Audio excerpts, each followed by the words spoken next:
Selamat siang dan salam sejahtera buat kita semuanya. Senang sekali kami dari Humas dan Promosi Kesehatan Rumah Sakit Harapan Bunda kembali hadir di tengah-tengah healthy people sekalian di siang ini, mengisi weekend Anda untuk memberikan edukasi kesehatan yang tentunya insya Allah bermanfaat bagi kita semuanya. Nah, untuk tema hari ini kita akan membahas tentang kesehatan mata. Mata sebagai salah satu panca indera yang tentunya berfungsi besar pada saat kita menjalani aktivitas sehari-hari. Nah, kendala akan terjadi jika mata mengalami masalah, misalnya mata merah, kemudian berair, biasanya itu tuh yang paling sering terjadi ya. Dan lebih lagi kalau ada keluhan seperti trauma pada mata atau masalah mata yang lainnya. Nah, salah satu anatomi mata yang penting yaitu retina, ini memiliki peran yang besar juga ya terhadap fungsi mata kita dalam menjalani kegiatan sehari-hari.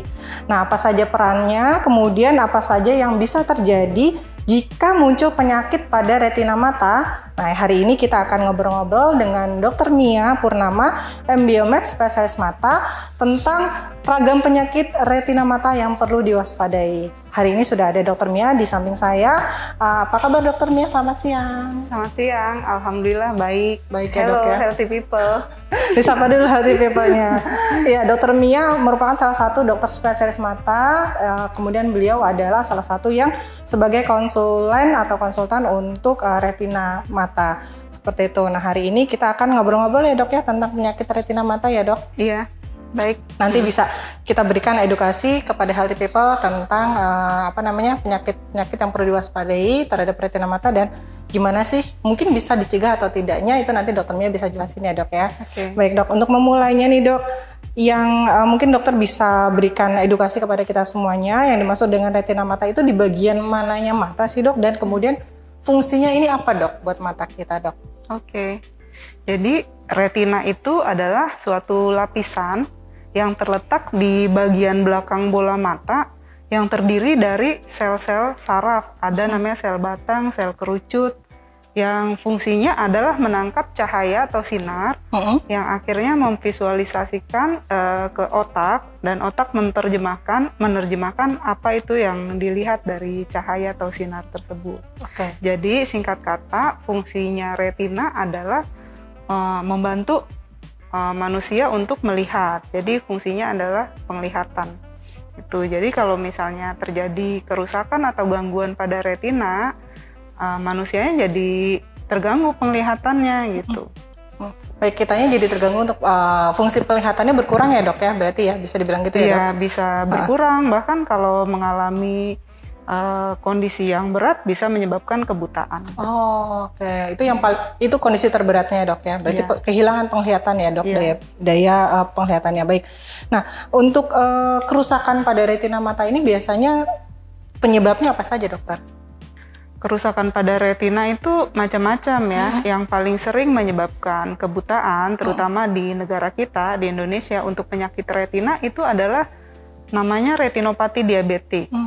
Iya, jadi komplikasi diabetes mellitus pada mata. Nah, biasanya merusak retina itu berupa paling sering ditemukan adalah perdarahan ya, akibat kebocoran pembuluh darah pada retina. Itu. Yang kedua, ablasio retina atau retina lepas. Bisa ya, Dok? Bisa. Lalu ada juga penyakit stroke mata. Itu biasanya karena tersumbatnya pembuluh darah pada retina. Itu. Ada juga penyakit kanker retina ya, yang paling sering ditemukan pada anak-anak namanya retinoblastoma. Itu. Ada juga yang paling sering ya, kalau ini penyebab kebutaan tertinggi pada negara maju, yaitu degenerasi makula. Iya, karena usia. Karena usia. Termasuk salah satu penyakit degeneratif ya, Dokter? Iya, betul. Bisa gitu ya. Tapi kalau ini di negara maju ya, Dok? Di negara berkembang seperti Indonesia ini ditemukan juga nggak, Dok? Iya, ditemukan. Cuma memang yang paling sering menyebabkan kebutaan justru si retinopati diabetes tadi. Oke, yang untuk penderita diabetes ya, Dok ya? Iya, betul. Jadi perlu diwaspadai ya, Dok? Iya. Nah, nanti kita akan bahas mana yang banyak ya, Dok ya, ditemukan di Indonesia atau yang Dokter Mia sering tangani. Nanti kita akan bahas satu-satu ya dok ya. Oke. Baik. Nah untuk gejala-gejalanya sendiri dok, itu ada nggak sih dari masing-masing penyakit yang tadi dokter sudah sampaikan? Apakah gejalanya sama atau berbeda-beda dok? Dan apa gejala-gejalanya dokter? Oke. Jadi kalau secara umum, kita bahas secara umum dulu ya, gejala kelainan pada retina itu yang pertama adalah penglihatan buram. Nah, penglihatan buram ini bisa buram perlahan, bisa juga buram mendadak gitu. Nah, gejala lain yang paling sering ditemui itu diantaranya adanya floaters. Floaters itu biasanya pasien mengeluhnya ada bayangan hitam yang melayang-layang gitu ya. Bisa juga dalam bentuk seperti benang-benang gitu. Ada juga keluhan seperti ada kilatan atau flashes ya, kilatan-kilatan cahaya gitu. Bisa juga lama-kelamaan kilatannya itu hilang, penglihatannya makin buram seperti tertutup tirai.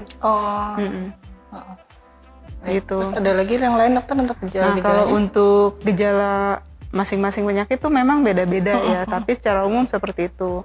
Kalau kayak degenerasi makula, kelainan retina pada orang usia lanjut, itu biasanya keluhan penglihatannya buramnya perlahan. Perlahan, dan dia keluhan buramnya itu biasanya di bagian tengahnya saja. Nah, kalau bahasa kedokteran itu namanya skotoma. Jadi area tepinya bagus ngelihat, tapi area tengahnya gelap atau hitam gitu atau buram. Itu namanya skotoma sentral. Jadi di area sentralnya buram.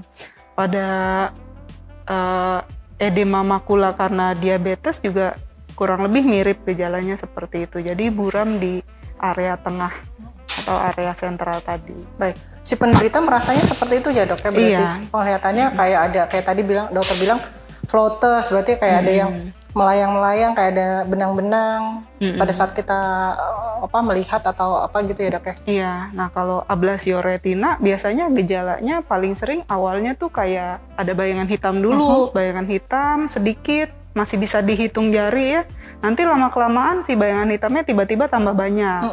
Nah tambah banyak, lalu kok ada kilatan-kilatan, itu biasanya pasien sadar ada kilatan-kilatan cahaya, semakin lama semakin hari penglihatannya makin buram seperti tertutup tirai, itu pada ablasio retina. Jadi kalau pada saat healthy people mengalami tanda-tanda seperti itu ya, kelihatan ada bayangan-bayangan hitam, jangan panik dulu, dikira nanti lihat-lihat yang gaib lagi dok, dok ya. Jadi dipahami dulu, mungkin nanti ditelah lagi, dan itu disarankan untuk langsung ke dokter ya dok ya, ke dokter mata. Iya, kalau happy people nih ada keluhan floaters atau bayangan hitam, kalau sebelumnya ada bayangan hitam 1 atau 2 buah, tapi segitu-gitu aja dan tidak mempengaruhi penglihatan, biasanya sih aman-aman saja. Tapi kalau bayangan hitamnya tiba-tiba tambah banyak, apalagi disertai kilatan cahaya, dan penglihatan yang makin buram, sebaiknya segera periksa. Ada kemungkinan itu retinanya mengalami robekan, begitu. Nah, nanti kalau retina yang robek itu, dia lama-kelamaan karena robek, dia akan lepas dari dindingnya, itu yang disebut dengan ablasio retina. Gitu. Kalau tidak ditangani dengan segera, kebutaan itu tadi dok akibatnya? Iya, lama-kelamaan penglihatannya makin buram. Baik dok. Nah ini jangka waktunya dok, dari fase muncul tanda-tanda tadi sampai dengan yang terparahnya itu ada jangka waktu tertentunya nggak sih dok, atau maksudnya tergantung dari untuk berobat menjadi lebih parah lagi? Oh ya, tiap orang sih berbeda-beda ya gitu. Biasanya kalau pada orang muda itu perburukannya lebih cepat dibandingkan orang tua, karena pada karena pada orang muda kan pertumbuhan sel-selnya masih sangat tinggi ya dibandingkan orang tua. Jadi kalau pada kasus ablasio retina atau retina yang lepas, apabila tidak ditangani segera pada orang muda, biasanya tuh retina memburuknya semakin cepat dibandingkan pada orang tua gitu. Baik. Justru kita yang masih usia muda justru harus lebih waspada ya terhadap ablasio retina ini ya dok ya? Iya, betul. Baik. Nah untuk kejadian lepasnya retina ini atau ablasio retina ini itu bisa terjadi karena apa aja dokter? Nah, macam-macam penyebabnya. Paling sering itu adalah adanya kelainan bawaan. ada namanya degenerasi retina perifer, artinya ada kelainan di retina bagian pinggir. Itu adalah kelainan bawaan, diturunkan biasanya gitu. Nah itu degenerasi itu retinanya rapuh, sel-selnya mudah lepas, sehingga apabila terjadi goncangan itu bisa menyebabkan retina tertarik, robek gitu. Nah kalau sudah robek, vitreous atau organ di bagian tengah mata yang seperti jeli itu kalau makin bertambah usianya itu makin mencair. Nah, cairan itulah nanti yang menyusup di area retina yang robek tadi. Sehingga retina yang tadinya melekat, lama-kelamaan perlekatannya jadi lepas. Makanya dinamakan ablasio retina. Gitu. Jadi paling sering karena kelainan bawaan tadi, degenerasi retina. Yang kedua, usia juga bisa. Ada usia, biasanya kalau pada orang normal di atas umur 35-an, bagian vitreous tadi mulai mencair. Nah, mata kita kan sering lirik-lirik, bergerak-gerak karena mencair. Bagian badan vitreous tadi yang normalnya pada orang muda nempel pada retina, itu bisa tertarik akibat pencairan, retinanya jadi mudah robek. Tapi kalau pada orang normal, biasanya kejadian ablasio retina sih jarang ya, kecuali pada yang tadi ada degenerasi retina tadi. Nah, degenerasi retina tadi itu paling sering ditemukan pada orang-orang dengan minus. Gitu. Nah, nggak selalu minus tinggi, kadang-kadang minus rendah atau sedang pun ada ditemukan degenerasi retina tadi. Itu. Baik dokter. Nah kalau itu dari keturunan sama ada kelainan bawaan ya dok. Tapi kalau faktor eksternal sendiri ada nggak sih dok? Misalnya paling sering trauma. Trauma. Nah, trauma itu bisa trauma langsung pada mata atau trauma tidak langsung gitu. Jadi kalau trauma nggak langsung, benturan ya, yang nggak langsung ke mata itu karena tadi bagian dalam mata itu adalah jeli, badan vitreous.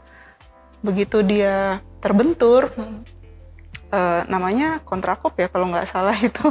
Jadi dindingnya si badan vitreous tadi itu narik retina, itu bisa menyebabkan robekan. Jadi trauma juga merupakan penyebab paling sering ablasio retina selain degenerasi retina tadi.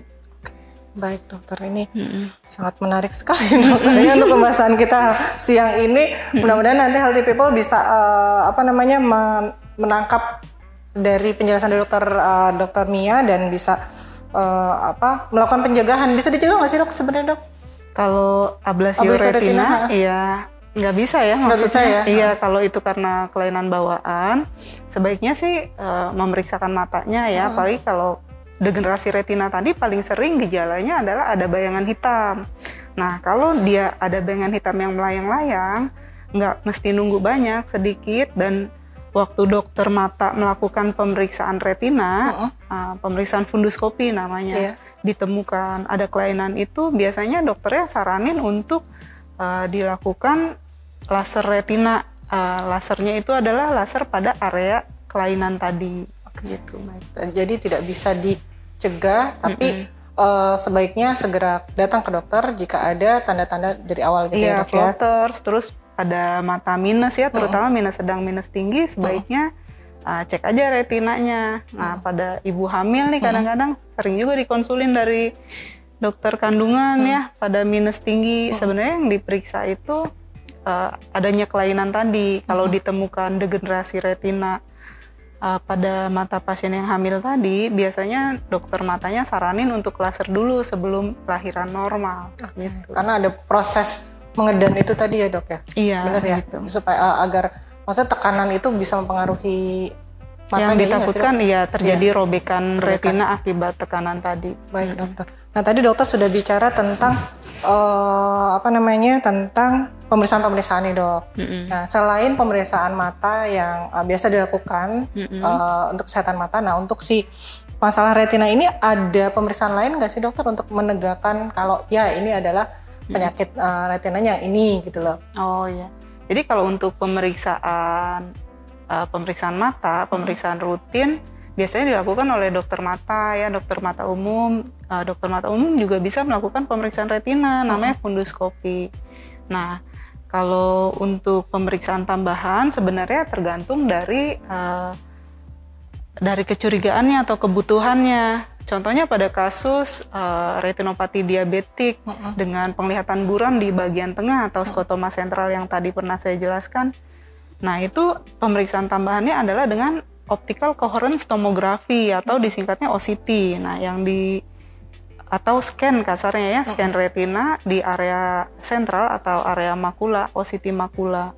Nah, untuk OCT makula itu dokter matanya jadi tahu, oh ini ternyata ada komplikasi kencing manis di area sentralnya. Gitu. Dari pemeriksaan itu terlihat ya dok ya? Iya, terlihat. Nah, dari pemeriksaan OCT tersebut juga bisa untuk mengevaluasi pengobatan yang diberikan pada pasien tersebut, karena itu perlu kontrol ulang ya, dievaluasi ulang. Nah, bisa sebulan sekali, 2 bulan sekali, tergantung dokternya yang merawat gitu. Dari pemeriksaan tersebut, dari pertama pengobatan sampai beberapa bulan ke depan, jadinya tahu, oh ternyata dengan pengobatan ini cukup berhasil, atau kalau nggak berhasil kan mungkin perlu diganti atau perlu pengobatan tambahan begitu. Oke, baik. Nah, bicara obat nih dok.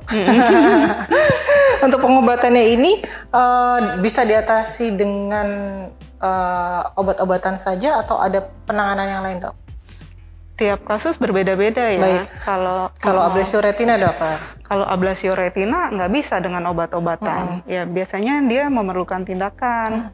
Nah, tindakannya ini ada beberapa pilihan. Yang paling sering dilakukan adalah vitrektomi. Gitu. Tapi ada juga tindakan lain tergantung jenis ablasionya begitu. Dari hasil pemeriksaannya tadi dulu ya dok ya? Iya, betul. Apakah perlu penataraksaan seperti scleral buckling, atau ada juga namanya pneumatic retinopexy, begitu. Yang paling sering memang vitrektomi. Paling sering vitrektomi. Itu tindakan operasi berarti ya dok, bedah? Iya, bedah. Bedah ya. Untuk mengganti retinanya itu gimana dok? Karena tadi balik lagi ya, ablasio retina artinya retina yang ablasio itu lepas. Nah, karena dia lepas dari dindingnya, tempat melekatnya, operasinya tujuannya adalah melekatkan retina kembali. Karena kalau retina lepas, fisiologis dari si retina juga pasti terganggu. Kalau kita tempelin lagi, ya fisiologisnya biasanya membaik gitu, kembali lagi. Kalau retinanya masih cukup bagus, biasanya masih cukup baik penglihatannya. Oke, simpelnya adalah dilem kembali ya dok? Iya, ditempelkan. Ditempel lagi ya. Jadi tujuannya adalah menempelkan retina kembali atau melekatkan lagi. Melekatkan kembali. Baik dok, tadi dokter Mia juga sempat bicara tentang retinopati diabetik ya dok. Ini bagi penderita diabetes perlu diwaspadai sekali ya dok ya? Oh, itu perlu banget. Boleh cerita nggak dok, kalau untuk si retinopati diabetik ini gimana nih dok? Iya, jadi retinopati diabetes itu merupakan komplikasi kencing manis atau diabetes mellitus pada mata. Yang paling sering terkena adalah memang retina. Nah, pada retinopati diabetes itu yang terjadi adalah sumbatan pada pembuluh darah retina. Akibat tersumbat itu akhirnya si pembuluh darah retina menjadi bocor.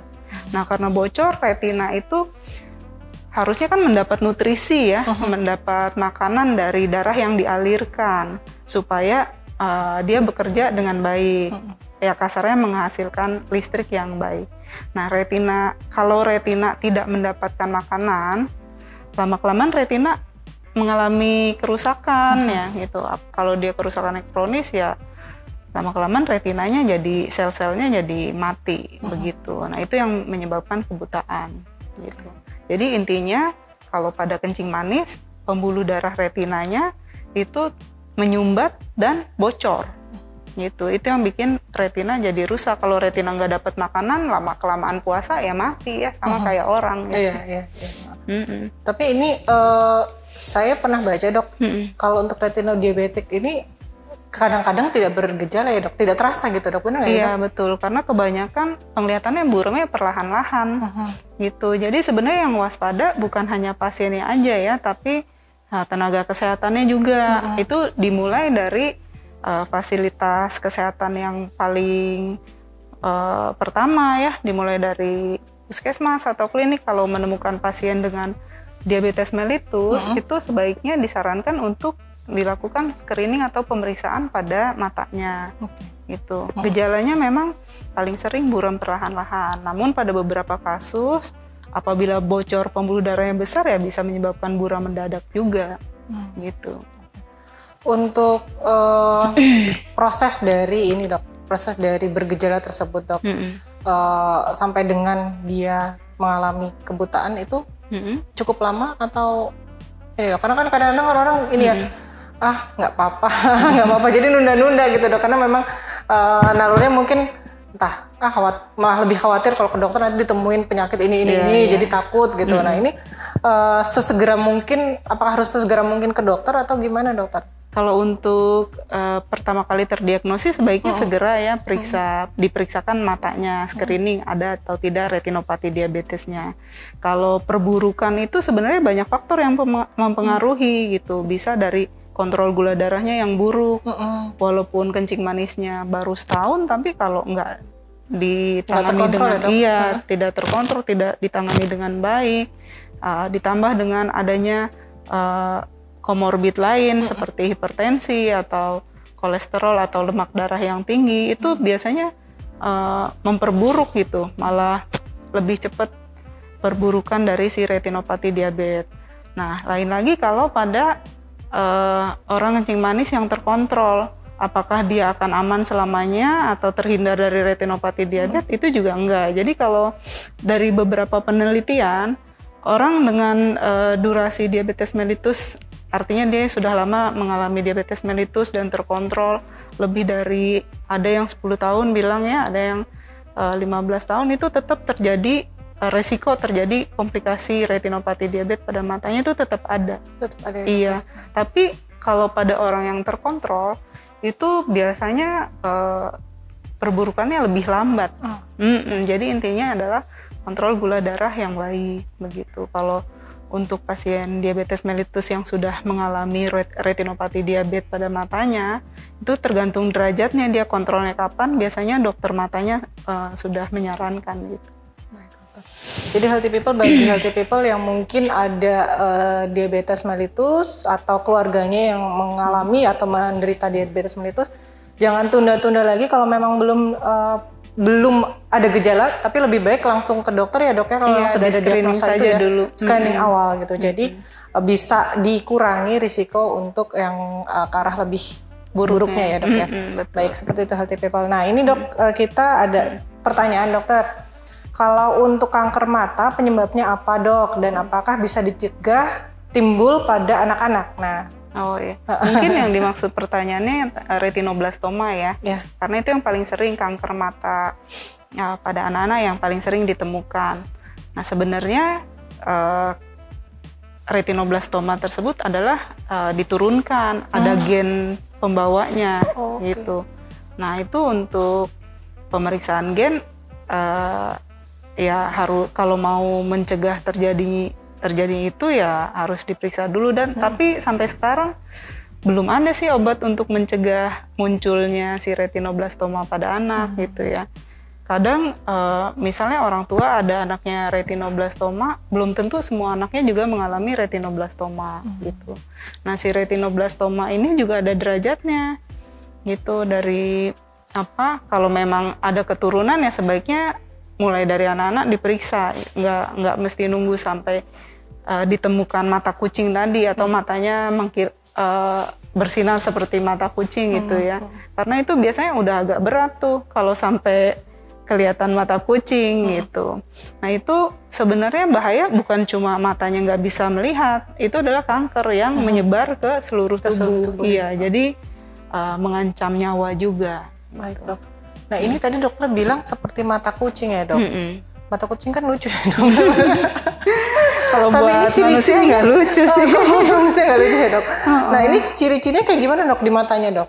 Iya, jadi kalau kita ngelihat ya, kadang-kadang kita secara nggak langsung berbenturan penglihatan langsung. Nah itu ngelihat dia kalau kena sinar itu ada pantulan.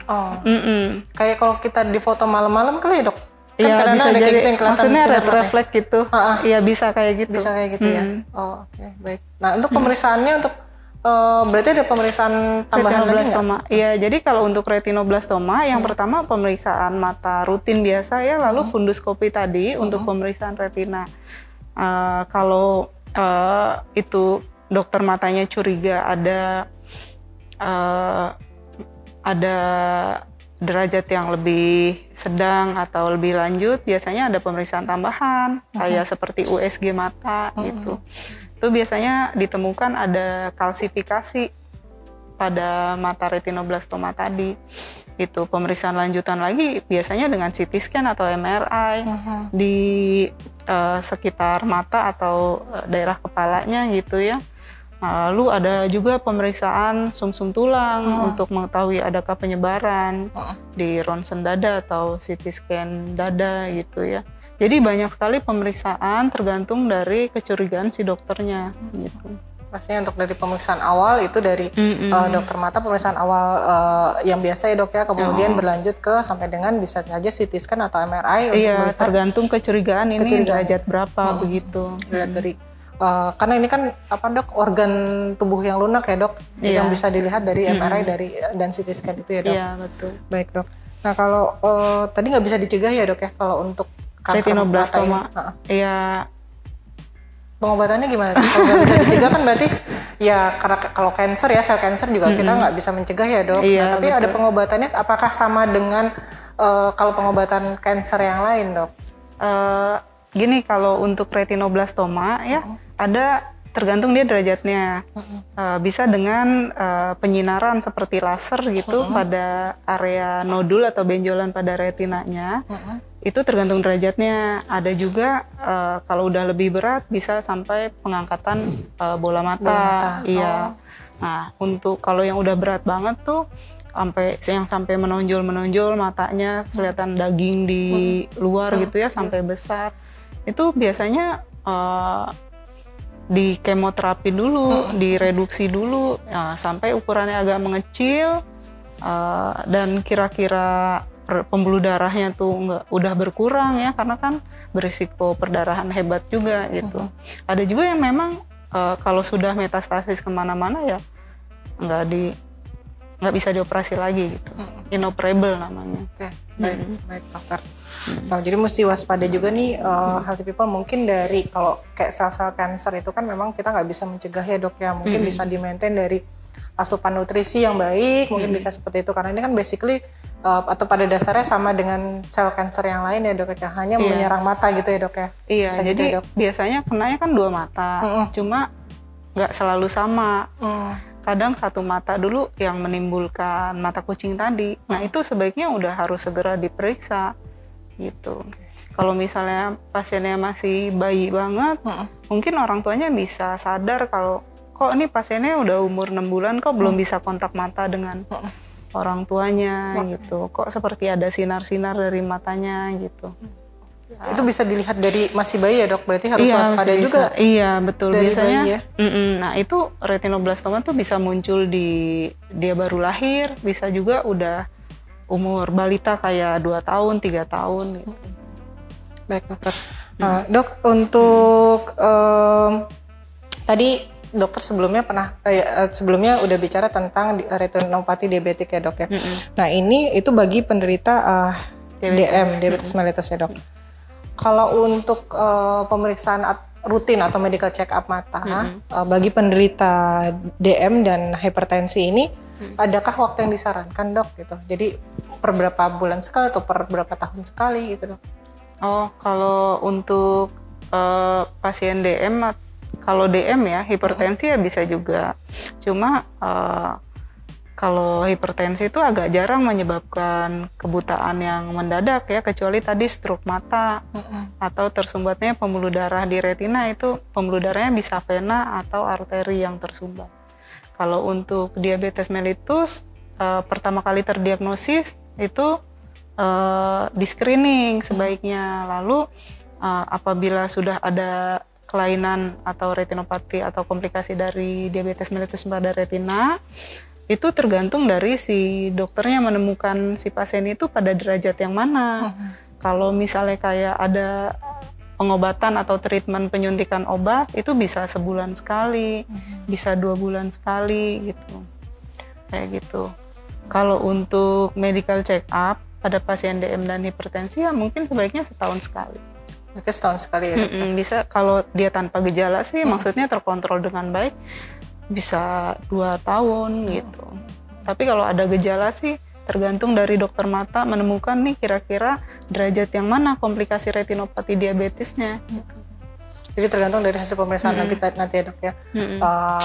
Baik, ada pertanyaan lagi dok, anak saya usianya 2 bulan, kalau habis mandi matanya lebam dan merah, tapi di dalam matanya tidak. Itu terjadi pada satu mata saja, apakah itu normal? Jika normal sampai usia berapa? Oh ini kayaknya di luar retina ya dok, tapi nggak apa-apa ya dok, boleh dijawab ya dok. Apa-apa. Jadi kalau keluhan ibunya ini anaknya satu mata, umurnya 2 bulan ya, bengkak.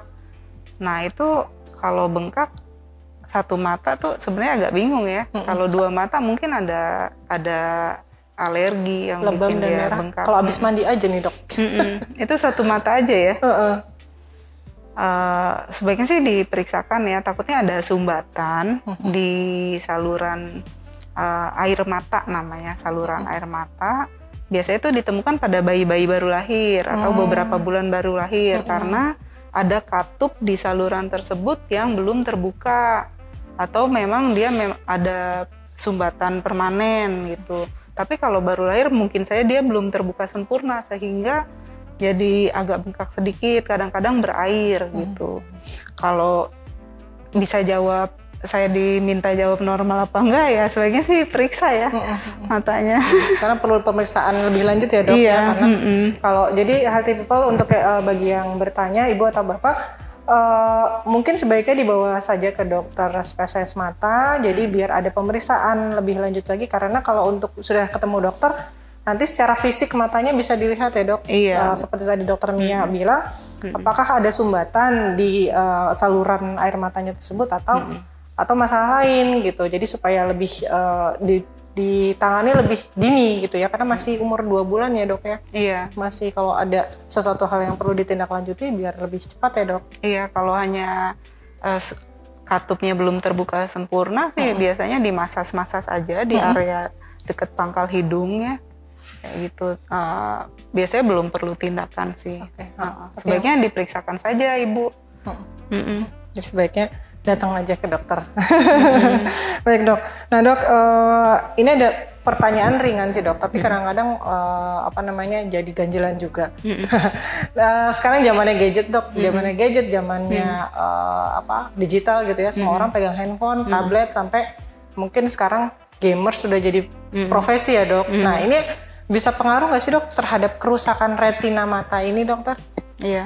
Jadi kalau kerusakan secara langsung sih tidak ya, tapi kalau itu terus menerus, apalagi itu ada sinar-sinar radiasi ya, itu bisa menyebabkan degenerasi sel-sel retina lebih cepat gitu. Tapi kalau misalnya gadgetnya tuh kayak ya HP, laptop atau tablet gitu ya, atau komputer, itu lebih sering menyebabkan ada namanya computer vision syndrome. Nah itu kelelahan di mata ya, tapi namanya sindrom berarti gejala lainnya juga termasuk di punggung gitu.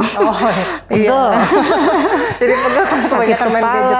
Gitu. Intinya sih kalau di matanya ya jadi lebih cepat lelah ya, karena kan mata kita berakomodasi terus gitu. Apalagi untuk jarak dekat dengan usia yang udah tidak lagi muda, daya akomodasi kan sudah menurun ya dibandingkan pada anak-anak. Jadi biasanya lebih cepat capek. Ya dok. Jadi baik. Jadi secara langsung merusak retina mata sih tidak, tapi bisa menyebabkan percepatan degenerasi dari sel-sel retina tadi ya dok ya. Dan yang kita nggak tahu, siapa tahu kalau ada percepatan itu jadi ablasi retina ya dok. Enggak sih. Enggak ya. Jadi ablasi retina sih enggak. Jangan nakut-nakutin gitu ya dok. Baik healthy people. Nah untuk healthy people yang masih mau bertanya silakan. Kalau sudah tidak ada lagi, kita kalau masih menyusul boleh silakan, nanti kita akan tanyakan kepada dokter Mia secara offline. Nah dok, untuk penutup nih dokter, ada saran dari dokter nggak nih dok untuk kesehatan mata agar dapat terjaga, terutama si retina tadi dokter? Iya, sebenarnya kalau untuk retina secara khusus sih tidak ada, tapi kalau untuk menjaga kesehatan mata secara umum ya, itu ya dengan gizi seimbang, istirahat yang cukup, lalu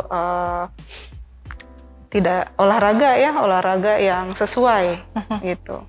nggak ada yang khusus sih, biasa-biasa saja karena mata kita juga dia ada proses pembersihannya sendiri kecuali memang ada penyakit pada matanya.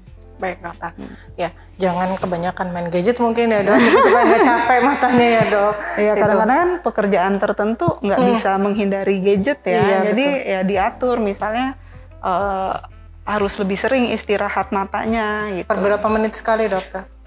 Itu tergantung ya, bisa tiap 15 atau 30 menit matanya sambil dipejamin atau karena melihat gadget atau komputer tuh jarak dekat itu kita istirahatnya bisa lihat yang jauh-jauh gitu. Kalau bisa dipejam ya dipejam, hati-hati ketiduran aja.